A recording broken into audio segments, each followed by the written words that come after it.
عزیزانو د جناب نبی کریم صلی الله علیه وسلم دربار لره یو ځوان رالی. ځوان چې رالی پیغمبر علیه الصلاة والسلام ته عرض وکړي چې یا رسول الله لما خو یوه ګناه چې ده هغه سوې ده، لما یوه ګناه سوې ده. څه ګناه در څخه سوې ده؟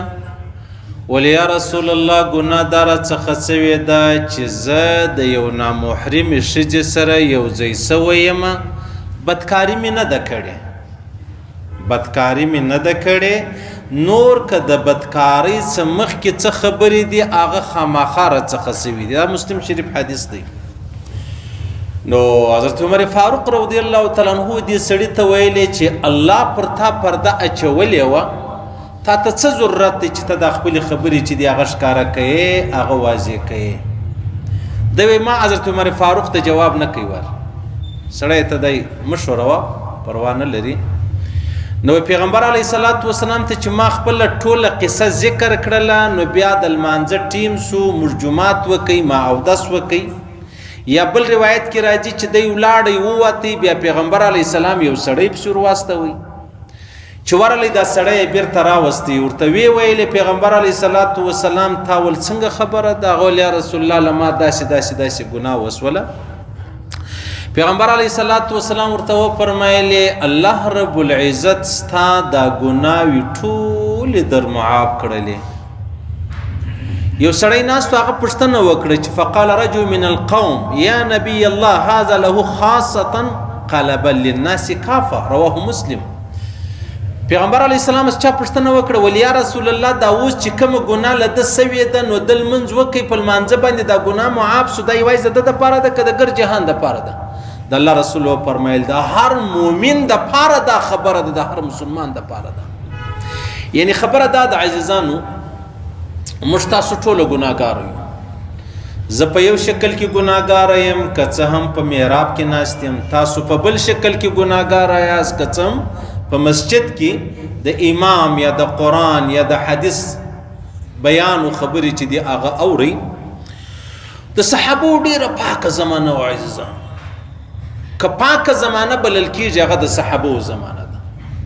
که پاکه زمانه یي. د الله رسول فرمایي خیر القرون قرني، تر ټولو بهترینه زمانه چې دا هغه زما ده، ثم الذین یلونهم ثم الذین یلونهم. بیا زما د صحابو زمانه ده، بیا د صحابو وروسته مطلب چې کم تابعین دي د هغو زمانه ده. دا پاکه زمانه وله. هغه روایتو کې راځي امام ترمذي، د ترمذي شریف چې لیکلی دا نه، یو بل عالم بزرګ تیر سوی دی په هغه ازبکستان کې، بخارا، سمرقند، ترمز چې کم بلل کېږي، هلته د مزار دی زیارت دی، موږ ورغلي یو. دی وایي وایي وخت دی حکیم و، د حکمت په حواله باندې. نو بیا یو زنانه راغلې وله چې هغه مطلب که ما غوښتې وای نو ما بدکاري کولی سوله، ما ونه کړله. بیا وخت تیر سو تیر سو تیر سو، بیا زه چې سپین ږیری سو، بیا ما د ځانه سره سوچ کوئ که ما بدکاري کړې وای، بېلاري کړې وای، توبه به مې ایستلې وای، الله به معاف کړی وای. وای د شپې مې خوب لیدی، پیغمبر علیه السلام راته ویلې چې ګوره تا په هغه زمانه کې دا بدکار نه وکئ، نن سپین ږیری سوې، تا ته دا سوچونه در ولوېدل چې کشکې مې هغه بېلاري کړې وای. نو د الله رسول ورته ویلې هغه وجه دا وه چې هغه په ځواني کې چې ته کم وې زما زمانې ته رانږدې وې، و چې ته سپین ږیری سوې زما له زمانې لیرې سولې، او تا دا خبره نه ده اورېدلې زما چې کم سړی زما و زمانې ته رانږدې، هغه ډېر بهتره دی، هغه ډېر خیر دی تر هغه زمانې چې هغه وروسته را روان دی. اوس به موږ خپله اندازه ولګوو، زموږ نیکهګان ډېر ښه خلک وو که موږ ښه خلک یو، زموږ ور نیکهګان ډېر ښه خلک وو که موږ ښه خلک یو، موږ په ښه معاشره و زمانه کې یې که به زموږ مسیانو کړوسیان. نو معلومه دا سوه چې څومره د الله د رسولو زمانې ته ورنږدې یو هغومره به هغه خیر. نو پیغمبر علیه الصلاة والسلام لره چې صحابي رالی ولی یا رسول الله زه داسې ولاړم، زنانه ولاو داسې د ځای لره ولاړو، پلانې پلانې ځای ته ورسېدلو، بېلاري مې نه ده کړې، بدکاري مې نه ده کړې. نو بس یا رسول الله چې پر ما باندې کوم حد جاري کېږي، کومه سزا راکول کېږي، کوم قضاوت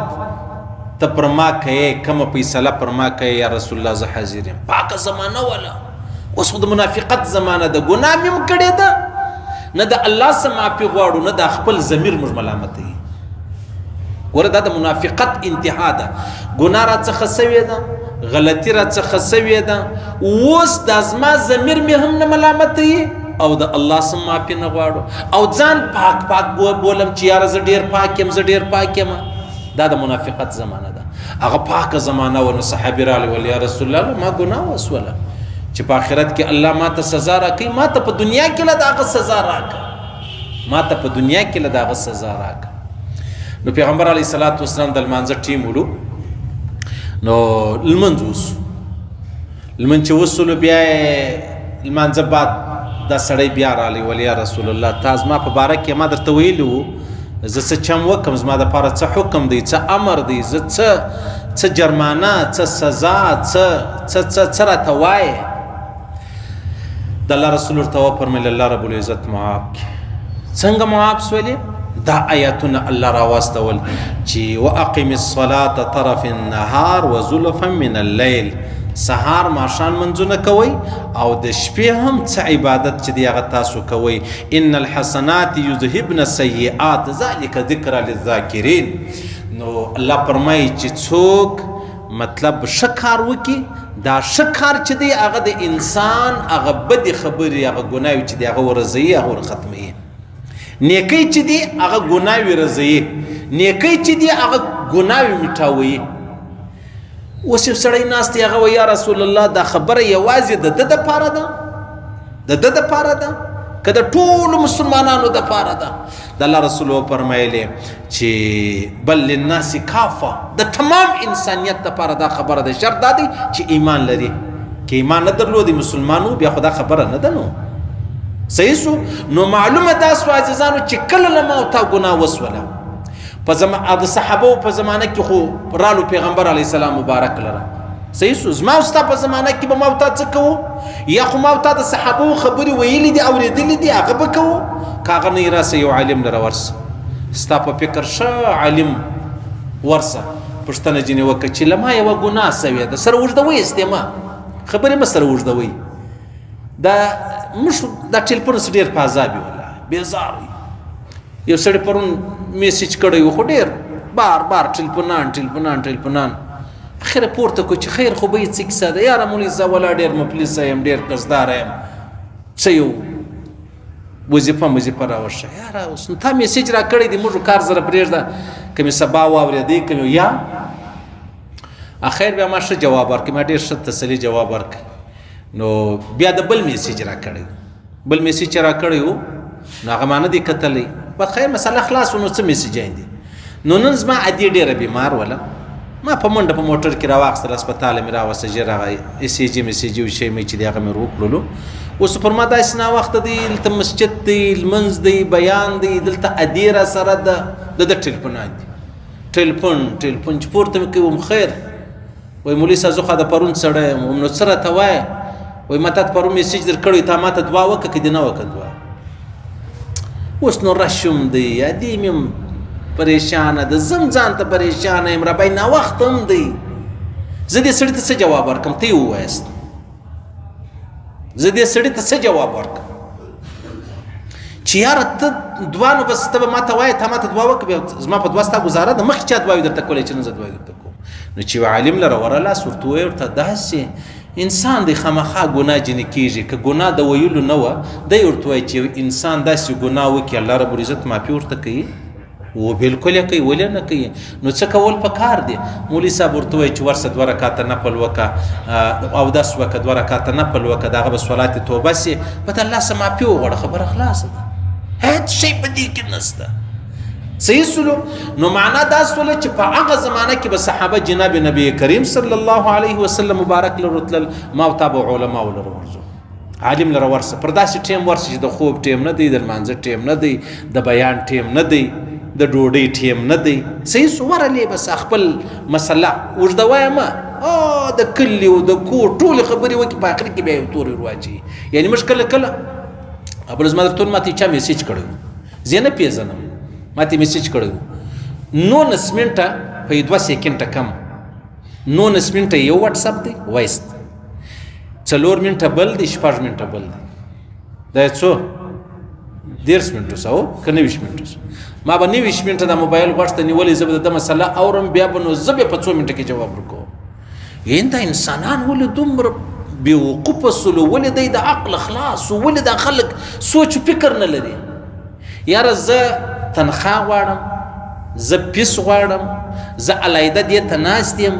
نو که زه نه تنخواه غواړم نه پیس غواړم نه علایده دې ته ناست یم ټیک د خدمت الله دې توفیق راکړي چې د یو سپي خدمت لا هم وکړو الله دې توفیق راکړي نو د دې خو دا معنا نه یاره چې بس تا وویل پر هغه ټیم به ته خدمت کوې چې تا وویل پر هغه ټیم به موږ حاضر تا وویل زه به د هغه ټیم بس خوب ډوډۍ وکسیم سیم مېلمانه به پرېږدو ټول مې سر خلاص نو حضرت عمر فاروق و دې صحابي ته ویلې چې الله پرده در باندې اچولې وه نو تا ته څه در پېښ شو حضرت عمر فاروق بیا بله خبره مد نظر ولا هغه بیا د پیغمبر علیه السلام مبارکه څه اورېدلې دي چې کله د چا څه ګناه وسو بس څوک خبرومه صحیح سراسه پټ چې شوکه د الله څه معافي وغواړه نو الله رب العزت ته پټ کړی وي نو تا ولې خبره ښکاره کړله د دې صحابي بیا دومره ایمان هغه تسلي نه کېدله هغه ویل یاره بس ما زړه قرار نه لري سړی چې په ګناه نامخته یې نو هغه چې ګناه وکړي د الله رسول فرمایي د دیندار سړي دپاره چې کله دی دا ګناه کوي داسې لکه غر چې پر سر پروت او د منافق سړي دپاره چې بار بار ګناوې کوي هغه دی لکه مچ رالی پر پازه کښېنسي پر تندي لرې کوي بیا رالی بیا یې لرې کوي ځکه د دې صحابو په فکر ګناه دومره لوړه وله چې دا ټول غر دې پر سر ورېښی وی دونه نه پریشانه کېدل لکه د دې ګناه د وجې نو د الله رسول ورته وفرمیل دا آیتونه الله راواستول بل حدیث کې راځي د الله رسول ورته وفرمیل الله د دې ګناه څخه داسې پاک کړلې لکه کوچنی ماشوم چې له خپلې ادې پیدا سوی څنګه صفایي څونه عظیم رب دی او څنګه زارۍ راته کوي د الله په دربار کې موږ بغاوت کړی دی موږ ګناهګار یو موږ سرکش یو موږ ډېر لوی مجرمان یو ګناه کبیره په فخر باندې کوو بیا چې موږ معافي د خدای څخه غواړو معافي هم پر خپل طرز ځینې غواړو پر خپل طرز چې ما دې خدای معاف کړي وروره دونه کیسه خو نه ده در ما غټ غټ ګناهګاران شته یو سړی چاته ښکنځا وکړي بیا بل ته ورته وایي ته ماته معافي وکړه در ما پلاني سړي ډېره غټه ښکنځا درته کړې ده دی به څه ورته وایي نو چې د الله په دربار کې وایي یا الله پلاني در ما ډېرې ګناوې کړي ده د دې څه معنا ده چې به دې خبره سر خلاصېږي ډېر لوی عظیم رب دی او سبحان الله موږ نه دی پېژندلی د الله رسول به ویلې ولی الله ته هغسې لکه چې ته څنګه یې موږ نه یې پېژندلی هغومره نو موږ در اوسه مخلوق موږ خپل ځان نه دی پېژندلی نو موږ به الله څه وپېژنو موږ خپل ځان پېژندلی دي در ننه ما او تا د خپل سر ویښتان شمارلی دي په شمار یې خبر یې نه یې په خبر در ننه ما او تا بغیر د عینې بغیر د شیشې دا خپل دا څټ مټ لیدلې ده دا خپل ملا ما او تا لیدلې ده نو چې تا دا نه دی لیدلې ده دون عظیم رب ما او تا څنګه وي صحیح سلو نو پیغمبر علیه الصلاة والسلام فرمایي بل للناس کافه د تمام انسانان دپاره ده ګناه در څخه وس وراسه 2 رکعته نفل وکړه نفل هم نشته دا هسې موږ وایو چې وې کې څه خبره ده الله رسول فرمایي که یو سړي ګناه وکړله د ګناه څخه مابعد په زړه کې دا سو چې یاره ځم به پسې روزه کې به ځم یا به ځم پلاني پیر لره پر لاس به بیعت کوم یا به ځم مطلب اودس به وکړم مسجد کې به 2 رکعته نفل وکړم د الله رسول فرمایي دی راغلی نه دی توبه یې ایستلې نه ده اودس یې کړی نه دی سې روزه یې لګولې نه ده پیر لره ورغلی نه دی پر لاس یې بیعت نه دی کړی 2 رکعته نفل یې نه دی کړی صرف په زړه کې دا خبره راله الله رب العزت یې معاف کړي صرف دا خبره په زړه کې راوګرځېدله چې یاره بس ځم به د الله څخه معافي غواړم او عجبه خبره ده دا معافي نه ده معافي دا شرمندګي ظاهرول سړی وشرمېږي د الله په دربار چې یار غلط کار راسه وشو دا سړی په خپل زړه کې نادم وي چې یاره پښیمانه وي چې دا به دا پښیماني دا توبه ده په خوله نه غواړي چې زما توبه ده زما توبه ده دلته دا زما او ستا زړګی نه دي دغه ما او تا ملامت کړي تا خو نه غلط کار وشو تا خو بد کار وشو تا خو ښه کار والا که سوی دی دا زما او ستا ضمیر ما او تا ته وایي چې یاره پښیمانه یم به دغه توبه ده او د دې چې دا ما او تا په زړه کې راوګرځو چې ځم به د الله څخه معافي غواړم راغلی نه یې الله رب العزت بیا ورته ته معافي وکړي پر دې تورې باندې نو پیغمبر علیه الصلاة والسلام فرمایي چې تاسو څه کوئ؟ تاسو معافي د الله څخه غواړئ. او بیا روایت کې راځي عزیزانو، معاذ بن جبل د پیغمبر علیه السلام ډېر نازنین صحابي و، ډېر پر ګران و، تر لاس یې ونیوی ویلې ول معاذه په خدای دې مې قسم یې بیخي ډېر راباندې ګران یې. عجبه خبره نه ده، د الله رسول معاذ بن جبل تر لاس نیسي وایي بیخي ډېر راباندې ګران یې. او معاذ بن جبل ورته وایي یا رسول الله بالکل زما بابا وادي دي پر تا قربان یې، پر ما هم ګران یې ډېر. اوس خو دا نه صورت وایي چې پر ما هم ډېر ګران یې لکه ته چې څنګه وایې. نو پیغمبر علیه السلام مبارک خبره خو ډېره وزني ده، ډېره عظیمه ده. تر لاس یې داسې نیولی ورته ویلې ول معاذه زه و تا ته داسې وصیت کوم، زه و تا ته داسې وصیت کوم لکه یو ورور چې خپل سکني ورور ته وصیت کوي. مشر ورور کشر ورور تر لاس نیولی دی او مشر ورور ډېر مهربانه هم دی، مشفقه هم دی، هوښیار هم دی، عالم هم دی. نو محمد رسول الله خو نو ډېره غټه درجه ده. دا مثال دی، مثال خپل ورور ته سړی وصیت کوي د مهربانۍ، زه هغه وصیت و تا ته کوم. نو څه راته وایه؟ د الله رسول ورته وویل 7 ورځې بعد بیا ما ته خبره سره کوو. 7 ورځې بعد د 6 ورځې انتظار وکړه، 7مه ورځ به ما ته مجلس سره کوو. خیر 7 ورځې تېرې شولې، 6 ورځې تېرې شوې، 7مه ورځ پیغمبر علیه الصلاة والسلام مبارک لره معاذ راغلی. اوس علما فرمایي دا دونه ټیم یې ولې ورکړي، ولې دا ورته وویلې چې ته مطلب دونه ورځې انتظار چې دی هغه وکړه. وایي هغه وجه دا وله چې دا یې بالکل دې ته اماده کوئ چې یاره څنګه خبره به وي، څه به راته ووایي. دا فورا چاته خبره کول دا ډېره کمزوري ښکاره کېږي تر هغه چې تر تازه تا ته بیا یو خبره کوم. نو معاذ بن جبل ډېر په انتظار و، ډېر حیران و چې زه به څه چم کوم، د الله رسول به ما ته څه وایي. نو بیا پیغمبر علیه الصلاة والسلام مبارک لره چې زه رالمه 7مه ورځ وله، نو پیغمبر علیه السلام مبارک ما ته ویلې ول اوصیک بتقوى الله، زه تا ته وصیت کوم ته د الله تقوا اختیار کړه، تقوا د الله څخه وبېرېږه. 7مه ورځ یې دا وصیت ورته وکړ، اوصیک بتقوى الله، د الله څخه وبېرېږه. فی سر امرک وعلانیتها، په پټه او په ښکاره. لکه موږ چې ښکاره څنګه یې ما ته ورته سره وینو، د الله په دربار کې ما ته پټ هم دغه رقم ښکاره یي. د الله په دربار کې پټ و ښکاره نشته،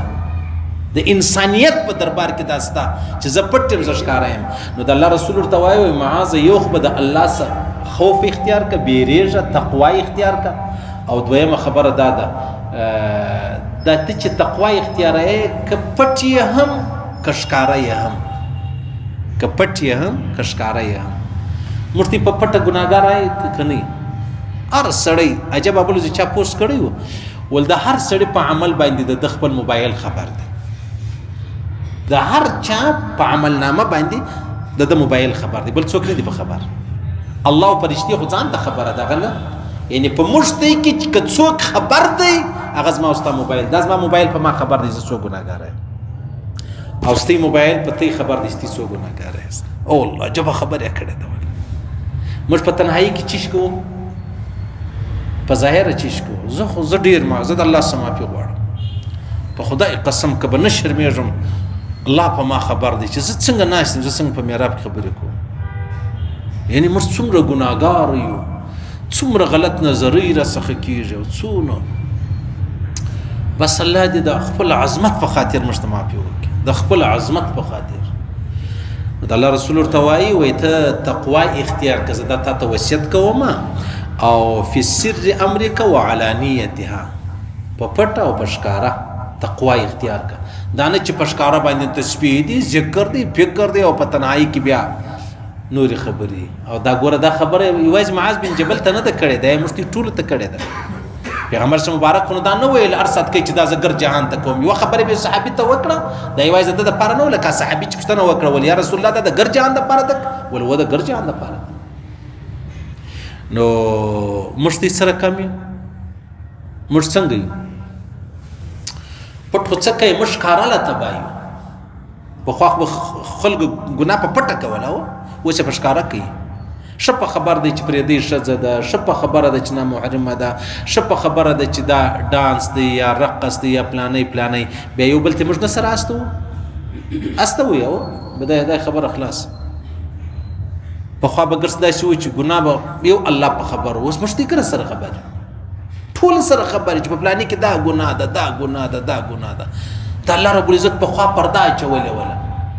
یو وخت به یو مړی سوی ولو، یو وخت به یو بدکاري سوی، یو وخت به یو شراب څښل و شرابي معلوم دی په معاشره کې، قاتل معلوم دی، بدکاره معلوم دی، سودخوره معلوم دی، قبضګر معلوم دی، ټوله معلوم سو. دا چیش برکت دی؟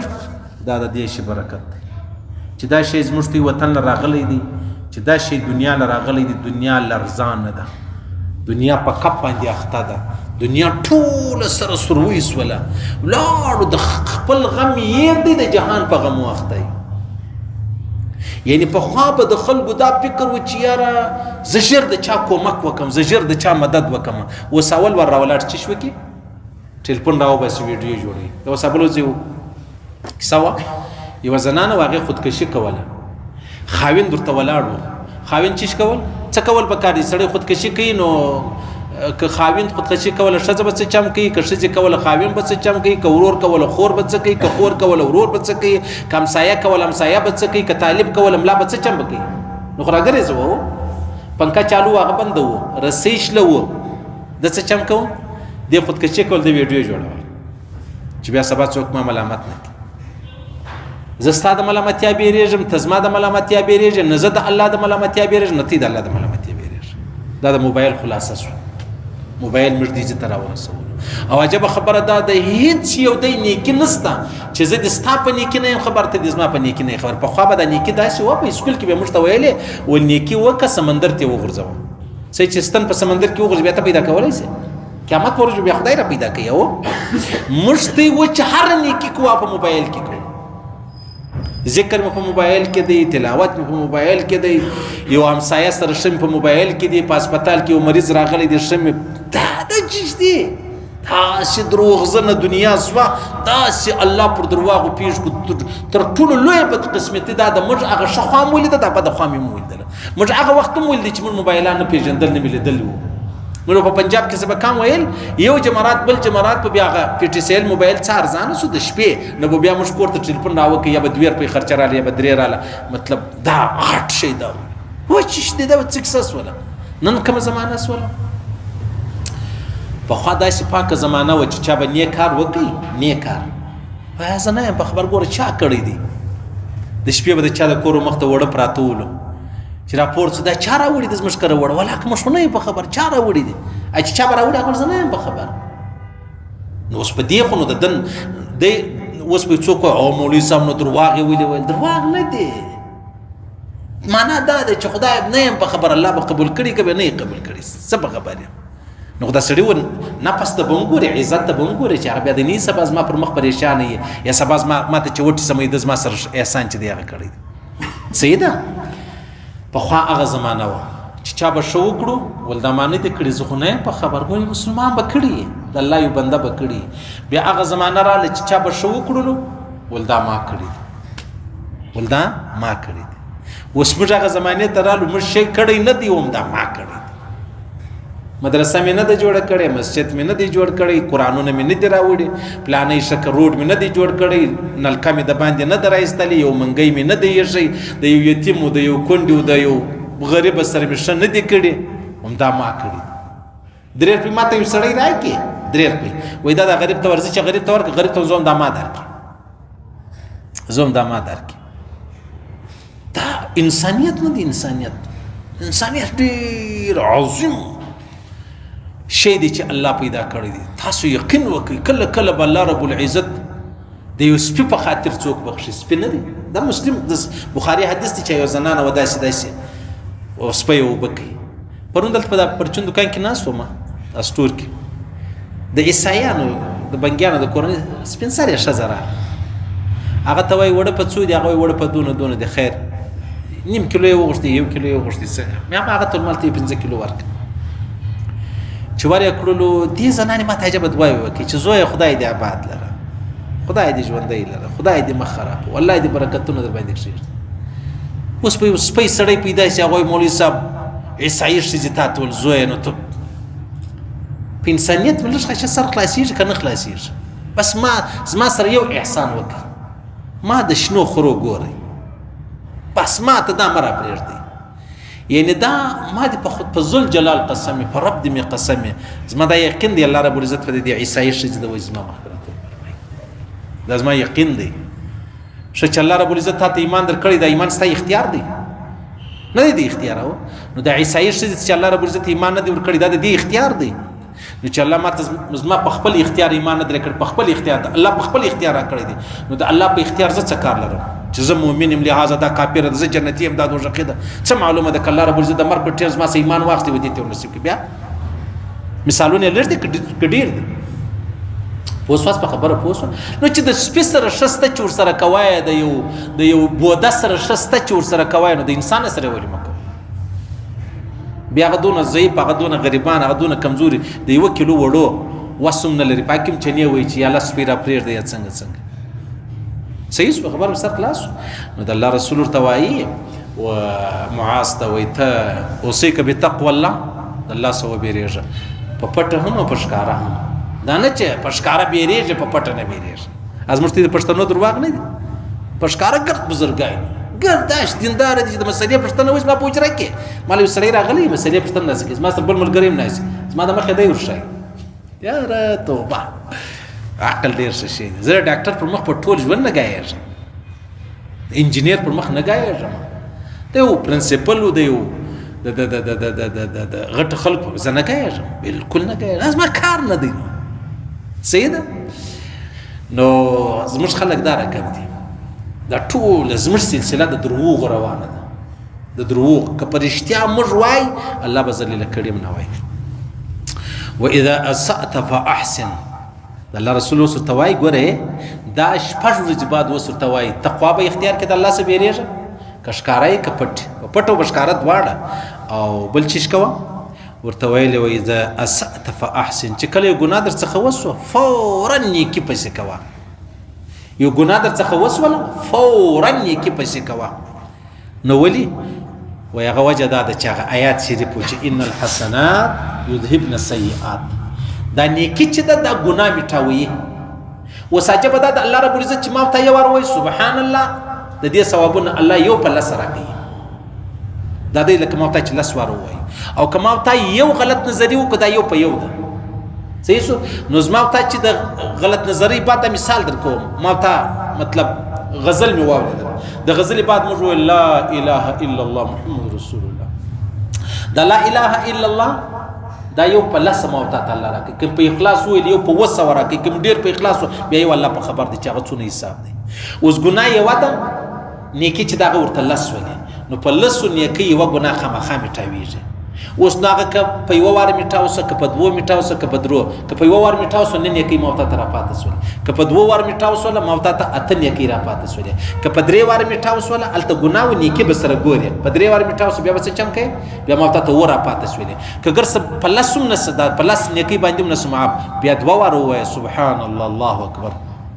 صحیح سره بیا به دا ګناه میټاویږي دا الله رسول ورته ویل ته څه چم کوه چې ګر سره لتا ګناه وسوله غلطي وسوه فورا هغه پسې نیکي کوه دا د الله رسول وصیت هر چاته کوي د ګناه څخه مابعد چیش کوه نیکي کوه هغه په دې وجه باندې چې موږ ته په اسکول کې کسته یاد دي رب کاپي به پنسل به بیا موږ پنسل خو بعد کې بیا نور کلمان هم رالو سیاهي ولا هغه میټاوېدل هغه نور کلمان چې پسې رالو موږ به غلطي رسوس موږ په هغه میټاوټ چې کوم بولیا رباټ په هغه موږ میټاول میټاو به میکاو چې دغه نیکي چې د بعینه دا میټاوټ دغه رباټ دی د پنسل د پاره پنسل مرتي وشي ولیکو یعنی زموږ څه ګناه وسوله دغه نیکي چې دغه چیز کیږي هغه ګناه را میټاو ولا تسألن احدا شيئا الله اکبر وسه جب خبر ورته وکړه 6 ورځې بعد او معاذ بن جبل ته د الله رسول ز 6 ورځې بعد ته خبره کوم و مورځ درته کوم بیا و مورځ دا خبره ول د چا سوال مکو دی وشي ولا تسألن احدا شيئا وان سقط صوتك کڅهم پر آس ناسي غمچنه در سیلاس ولای په خپل ورشه وسره وای په خپل ورشه وس چاته وایم الله اکبر هیڅ را کوم کیسه مش په خپل یو کار کوو مر چیش کړی بی بی عایشه صدیقې چا پوښتنه وکړه ول پیغمبر سم مبارک چې په کور ته راغلی څه شي کول څنګه ژوند یې څه شو وزه ولاړه وله د الله رسول به ورلی دا دوې پښې به شاته ونیولې د وزې بیا به یې لوشل بیا بستره یې خپله واړول بیا بستره یې خپله ټولول بیا ناستو چوټه مبارکه څیرې وه هغه یې سلایي کول نه بیبیګانې درلودې نه بیبیګانې درلودې نو جبرائیل امین علیه الصلاة والسلام د محمد رسول الله خدمت نه کوي چې راغلی کوي او موږ دومره راحت پرسته مختصو دونه هغه عیاش چې کوم بولي موږ داسې مختص ولو چې موږ ګرځو یو سیکنډ بغیر د مورید بغیر د طالب بغیر د شاګرد موږ گزاره نشو کولی از موږ په طالبان کې ډیره مشهوره ده ول یو طالبان خو هغه کښنی طالب نه د مسجد دا ډیر ستړی بیخ ستړی د دې خانه خراب دی دا جری دا توکدان دا کمره دا چي دا سالن خو دا ډیر برکتونه لري شاه عبدالقادر جیلانی صاحب مبارک راځي چې یو شذ خپل زوی ور سره طالب کوي نو بل شاه عبدالقادر جیلانی صاحب رحمه الله ناس چرګان خوري ازو یالته غریب در په درو وچه ډوډۍ بیا مور ورته ویل چې زما ته دا خوري او زما زوی هغه اول ستا زوی چې د زموږ ځای له راورسېږي بیا به دی مو خوري سیده پریشانه کېږم ما دی نه دی چې په اوله ورځ به چرګان خوري منډه ترنډه به کوې نو ول طالب کتاب کتی غټ طالب انا اکشنی طالب ته ورغ کو ژر راس هغه چې رالی ول دا ورکه راواړه د لاس نه کېده دا ورکه راواړه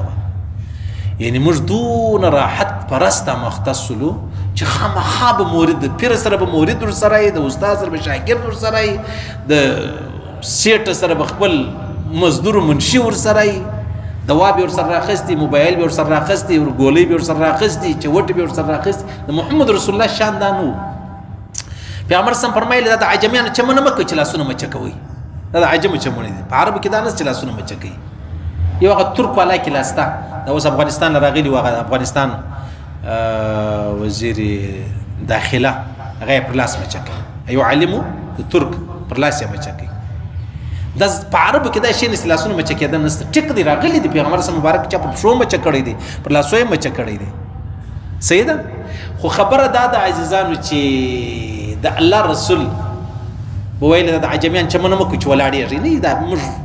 استادانو ته ولاړی مشران د الله رسول فرمایل داسې مکو کڅوم د احترام د اوس که په چا کې دا خبره رااله چې یار زه پیر ما ته ولې نسو ولاړ د الله رسول فرمایي په دوزخ خپل ځای خپل معلوم که شاګرد مرید په خپل وکي هغه د خپل احترام دی خو د پیر او د استاد د جانب نه د سیټ له جانب نه صحیح سو نو پیغمبر سم مبارک په خپل خدمت په خپل کوي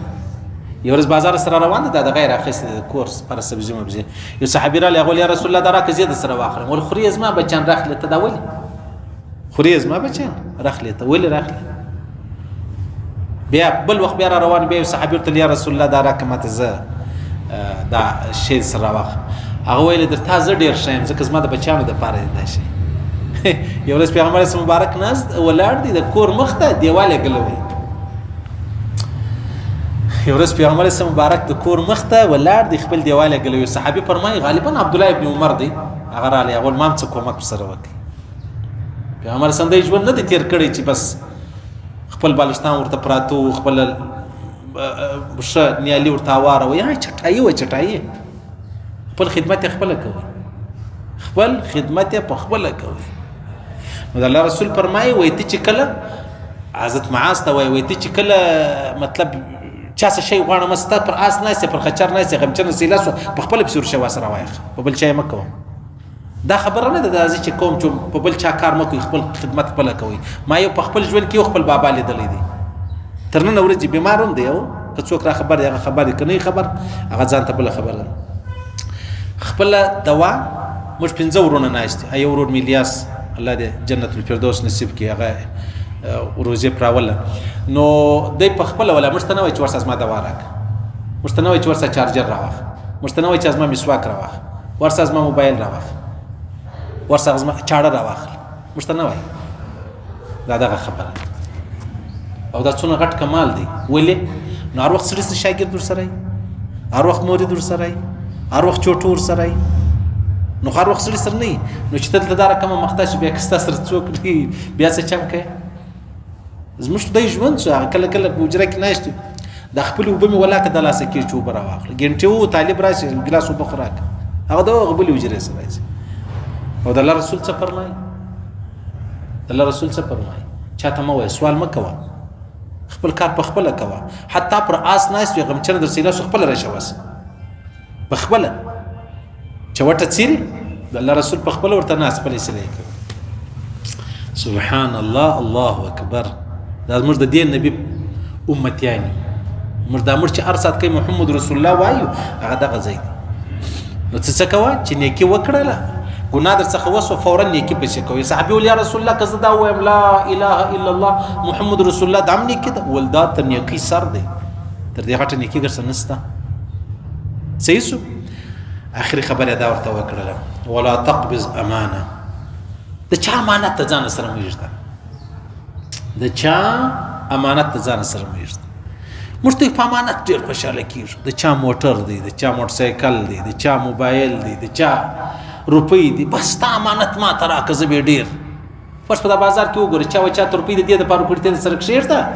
زه روان یم حج و عمرې لره یا په سفر یا پلانۍ یا جهاد لره چې راځې بیا به ستا شی هغه رقم نه وي نو ولې نو ما خو تاته سم شی در کړی ولا نو بس خامخا نو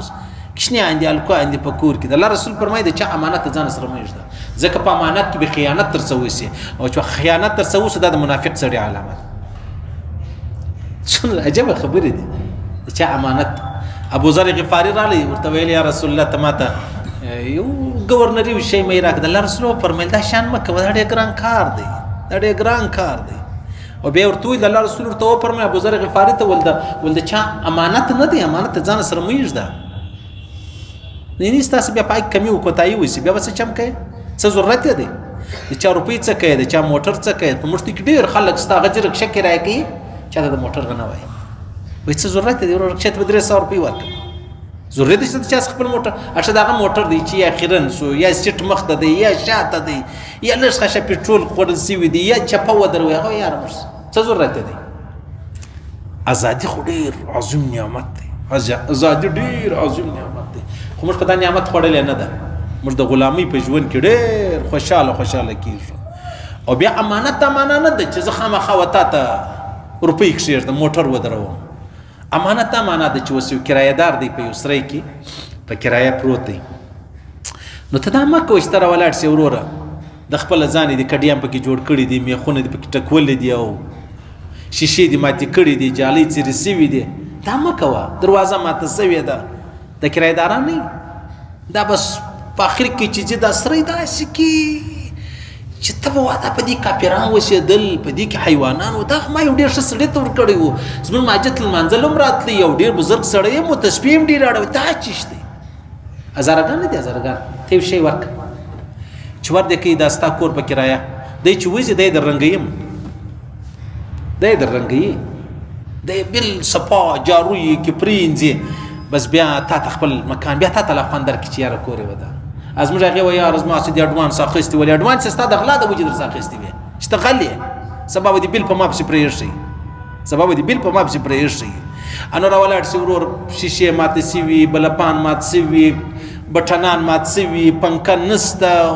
ما خو تا ته ډېر صفا کور درکړی دا ته چې کم سے کم جارو کولی خو دې سو هغه د اوبو ټینکۍ وروره سر یې خلاص دی چوټې پکې پرتې دي لرګي پکې پراته دي هریان به شي چې خدای دا اوس سپۍ ته مې ورکړی و و حیوانانو ته مې ورکړی وی که ما انسانانو ته ورکړی و یعنې ته دا څونه لویه خبره دا امانت دی ته مجبوره سوې امانت اوس په امانت کې خیانت مه کوه المجالس بالامانه د الله رسول فرمایي دا مجلس ته امانت دی چا مجلس درته وکړي دا به چاته کوي نه دا امانت دی پرونی چړې راته ویل مولوي صاحب یو چا ول دی ډېر ښه بیان کوي خو دا غم یې دی چې څوک ورله راشي هغه کیسه دی خامخا په بیان کې کوي ما ورته ویل ما دا ویلي دي چې دا پلانی سړی دی یا ما دا ویلي دي چې زموږ د علاقې سړی دی یا ما دا ویلي دي چې مطلب دا زه خپله نه پېژنم نو ته بیا څه وپېژنې بیا چې زه کومه خبره کوم زه هغه داسې خبره وکړم چې مطلب هغه د افغانستان خبره یې وروره زه بل ځای پکې جوړ کړم خبره داسې جوړه کړم چې هغه دا ځای نه ښایم هغه د ځوان خبرې خو زه ځانداره کوم ورته جوړ کړم چې یاره داسې څوک راغلی و ما کله داسې کړ دا کارګزاري ده نو دا خو عبرت دی ټول قرآن په دې خبرو نه دی ډک د عادیانو سمودیانو د لوط علیه السلام د نوح علیه السلام د قوم د عبرتونه نه دي نو ښه چې ماله خبره راغله زه تا څنګه پوه کړم نو زه تا ته څنګه د ځانه یو خبره یو مجلس چې دی هغه سټارټینګ غواړي یو توری به ږدي دغه ځای به سټارټېږي نو توری دا تا کښېښو چې یو زنانه راغلې وه هغې تعویض غوښته یو زنانه راغلې وه په هغې سیر سوی یو زنانه راغلې وه په هغه جادو سوی یو سپین ږیری راغلی و زوی ښکنځا ورته کړې وه یو زوی راغلی و پلار داسې ورته کړې نو دې ځای خبره سټارټ شوه نو که زه دغسې مجلس شروع کړم نو به خلک ورته وایي دا یې د څه پورې وویلې دې څه وایي وایي دا یې د څه پورې وویل زما خو لا سر نه دی په خلاص شوی د دعوت تبلیغ والا نه وي چې ولاړ د هغې خوا راځي بیا کارګزاریانې بیانوي هغه دغه شی د عبرت دپاره بله ځوان راغلی و مولوي صاحب زما کیسه په بیان کې بیان نه کوي